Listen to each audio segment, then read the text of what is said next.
In all reality, I don't know. I don't know what God is. But I think there's an importance to asking the question and trying to find an answer. In this video, I'm not going to be providing any revelatory truth, but I am just trying to provide a new perspective. A perspective to try to understand God in a new way, in a way to try to understand what is the purpose of religion. Religions are based around God in a lot of them. There is a reference to this greater being, this divine being, however you wish to say it. And I think there's an importance to try to understand that, to bridge the gaps between them. We have these wide variety of religions, and they all have different definitions of God. And I think definitions are incredibly useful for specific purposes. And I'll get more into definitions later, but I wanted to try to see, what is God representing?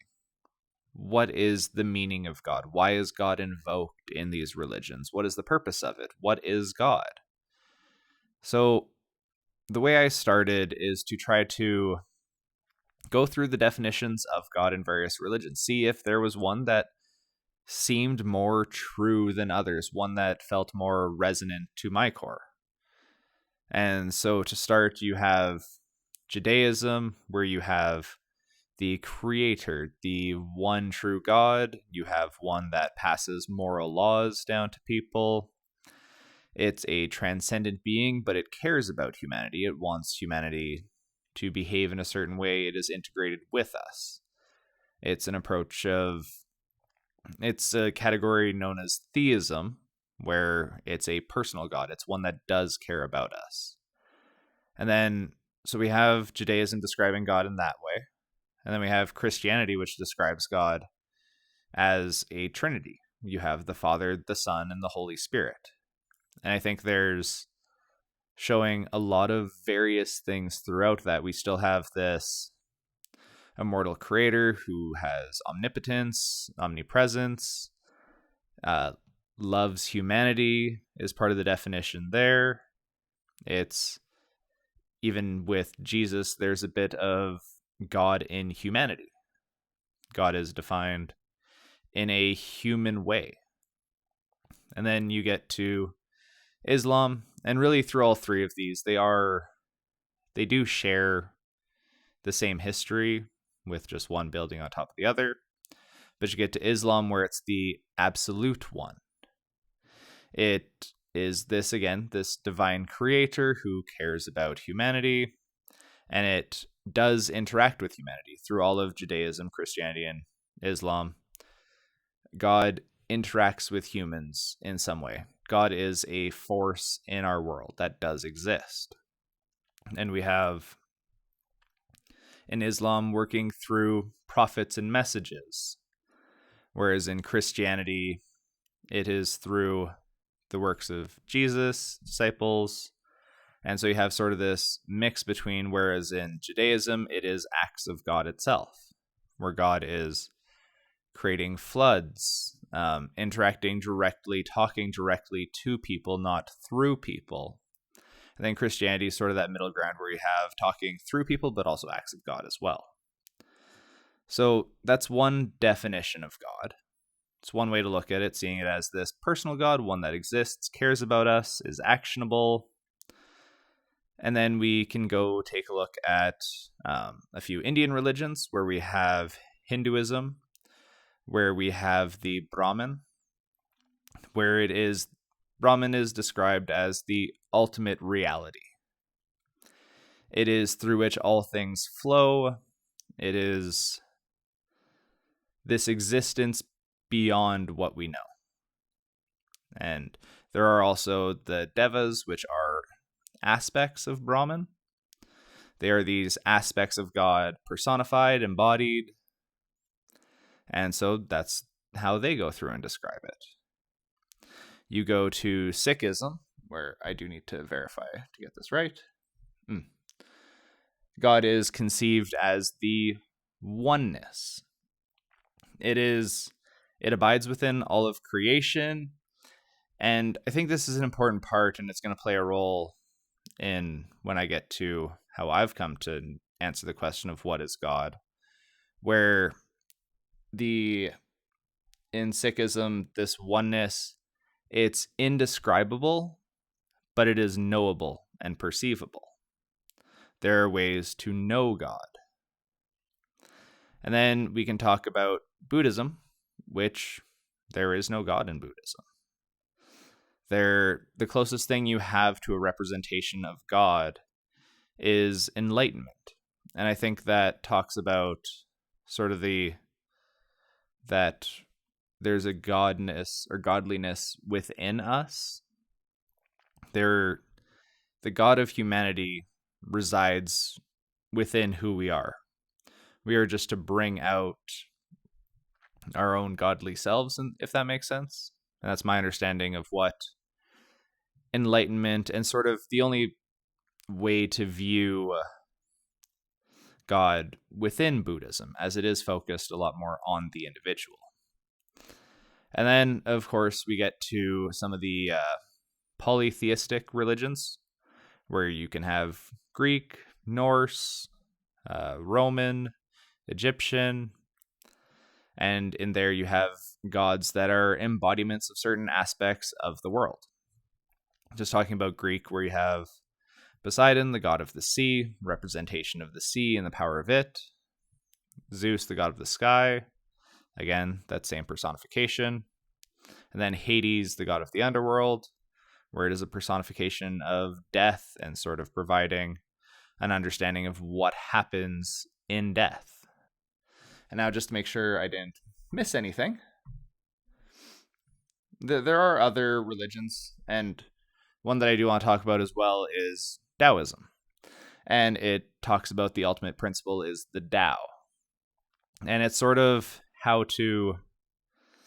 it's ineffable. The Tao can never be known. It cannot be fully described, and I think there's an importance to that. And in one, Lao Tzu warns that if we try to define or follow a fixed, rigid path and call it the Tao, then it is no longer the true Tao. Any concept, system, or philosophy that attempts to capture the Tao in concrete terms is only a limited interpretation of something far greater. And I think this speaks, in a sense, to what God is as well. And I think this is where I'm going to go to where I have come to know God and try to understand what is God, where God is the unknown.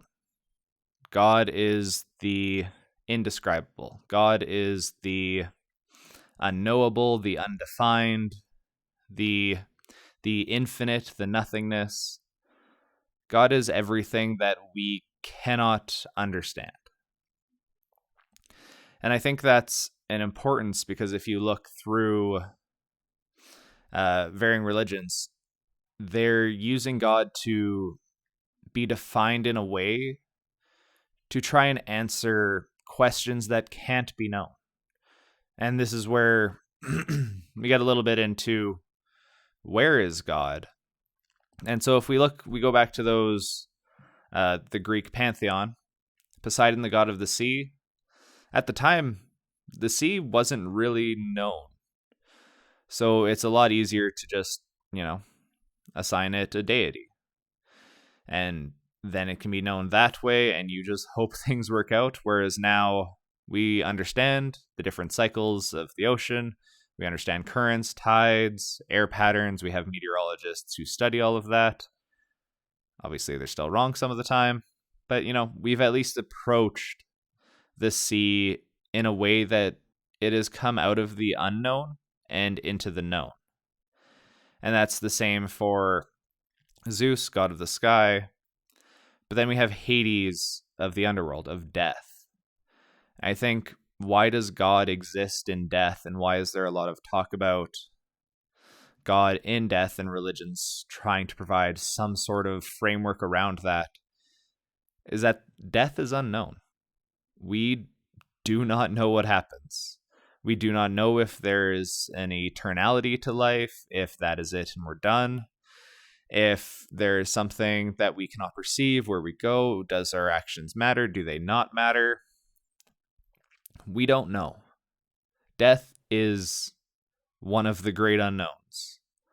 And so that's where I feel God exists there. Where we get to know God is in death in a way, where we try to understand the point of life, the point of death. And through that, we come to understand what God is. We come to understand this ineffableness that exists in the universe that we don't know. And then if we go back to Judaism, Christianity, and Islam, there's a lot of talk of how to treat one another. And I think in there, God exists as this unknown of how should we behave in life? Are we supposed to love one another? Should it just be survival of the fittest? I don't know if we can provide any clear, defined way of this is exactly how everybody should live. Not just one person. One person may be able to find it for themselves of what works for them, but I don't believe it goes to humanity at large. We don't have an understanding of, in this situation, how should we act where it feels wrong to one person, maybe right to another. And one person, in a certain situation, they might choose to lie and it feel all right to them because it protects something greater to them. But for someone else, they hold honesty in such a high regard that they can't lie in that situation. So we can't provide just, okay, this is how to behave in every scenario. And so we invoke God to try to provide some understanding and morality to our behavior.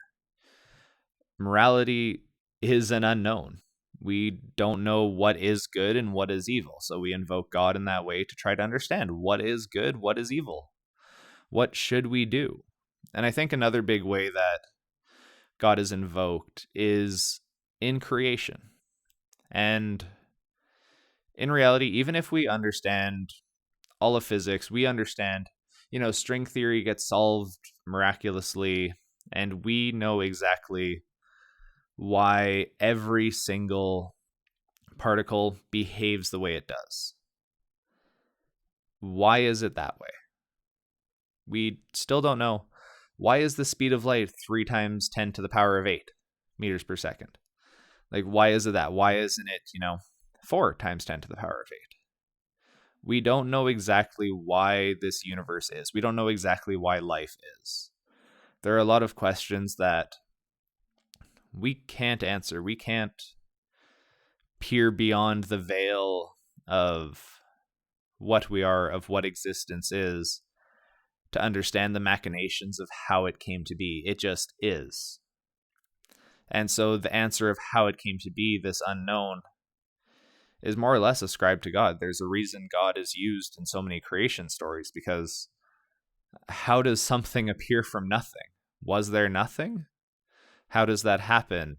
And even with the development of physics and understanding there are still questions that will exist for all of time. And then one last example, and then I'll try to wrap this up so I don't go for too long, where we have Buddhism. And what is God in Buddhism? It's enlightenment. It's the study of the self. And I think that's a really big unknown where we do find God. Who are we? What is my purpose? Why am I here? Who am I meant to be? Trying to discover who we are personally is a never-ending mission. No matter what happens, tomorrow I will learn something new about myself. Right now, I'm learning things about myself where even if I'm talking to no one, I have issues doing that, where I get nervous just doing this and presenting it, and I'm like, okay, I thought it'd be okay. No, still get nerves. But I think there's this level of endless discovery within who we are as humans, where we turn to God to try to provide ways to further that understanding or ways to know who we are. So that's where I am right now with the answer of what is God? The answer, I don't know. But in the sense that God is the unknown, the undefined, the unknowable, the infinite, the nothing. Those are things that cannot ever be explained. And I think that's an importance for these, where the best we can hope to do with God is to just think of a limit for math, try to approach the infinite, to try to develop a better understanding of what is God, what are the answers to these questions, how should we treat each other, how should we live, what is the meaning of life, what is the meaning of death, why do we exist? I think these are all important questions that there is a benefit to trying to understand, even if there is no answer, to approach something closer to it. And I think there's benefits for everybody personally, but for humanity at large, as we get a clearer picture of understanding God in these ways. To try to know, oh, you know what? And I think this is something where science and religion have come into conflict with each other, where over time, the stars used to be a representation of God. Now the stars are just flaming hot balls of gas. So God no longer exists there. But God had existed there. And so where I feel science and religion are coming into conflict is where we are developing a greater understanding, but we're not coming to know God any further either. I think there's a reason why religion, like science and religion for a long while, were integrated with one another. Where I think it's Galileo. Obviously, Galileo had some issues with the church as well. But like Rene Descartes, and I'm sure many, many others, there's a relationship between a greater understanding with science, with religion, with churches. Churches would, sponsor people to do these studies regularly. You go to a lot of old universities, they do have like, what's the term? Not religious campuses, but like religious colleges. Like you have a St. Marcus College or any of that. They do exist there, and there is that relation that existed. But now as science has sort of revealed more and more, there's a reason people say science is my religion, because it's our way of understanding the unknown. So science is in a way of understanding God. And I think that's where we've been holding on to things with God, with religion. And this is where the conflict comes, where it's two sets of beliefs where, somebody is saying, no, we know this. And then other people are saying it's still the work of God. Like God still exists there. I think there is something where even if something is now known that was unknown, God did exist there at some point. So even if we know the stars are just flaming hot balls of gas, for somebody, God did exist in the stars at that point. So if they want to see God there, that's okay. We can understand something, know something, but also recognize that at one point it was unknown. And so I don't think there needs to be this conflict in thought of trying to understand more and religion, where religion and the understanding of God go hand in hand with furthering our own understanding. So I know I've probably not answered the question in any discernible way, as in reality, I'm just saying, what is God? I don't know. God is just the unknown. It is those questions that cannot be answered. It is this great one, this unknown that permeates everything. Everything at one point to us was unknown and is now known. There are things that we do know that we did not know. And I think this is where I want to understand God to the point and try to find God to the point that I can find a God that is shared between everyone. Because even if I'm sharing this understanding, there's a difference in it. I want to see the unknown that everybody sees. I want to see the God that everybody sees and try to find a way to unite it. As I think we've grown so much as humanity that we need to have some sort of way to connect all of us. We need something there of which we can all turn to be like, you know what? Yeah, we're going to treat others with respect, with honesty, build trust, treat ourselves the same way, try to build society where individuals can learn who they are, where we can discover who we are, explore, develop, grow, but at the same time, build those connections within, and then also question, why are we here? What is the meaning? What, like, death, life? What is the whole purpose there? So yeah, that's where I'm at right now, where that's my understanding of God, and I hope it continues to grow. In all reality, the best we can do is ever reach an approximation, and I just hope to get closer and closer, but then still look out and realize that it's infinite. That no matter how close I get, I will never be there. And for some people, that sucks. When you're running a race, you want there to be a finish line. But this is one thing which I'm sort of happy about being infinite, where there's this understanding of God, this figure that works to answer these questions that are so integral to humanity of who are we, how do we connect with one another, what is the meaning of life, that I get to try to figure it out forever. And the best way to do that is to get to know others, to understand who is God to them, understand how they see the world, how they see the unknown, how they approach the unknown. What is the meaning of life to you? What is the purpose that you're finding for yourself? Who are you? How do you define yourself? How do you choose to connect with others? Why do you choose to connect with others that way? And the further we go with that, the more we can build a definition of God, a way to define the unknown in which unites us all. So yeah.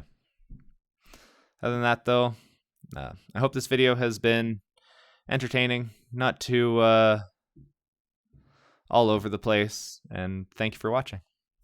Bye.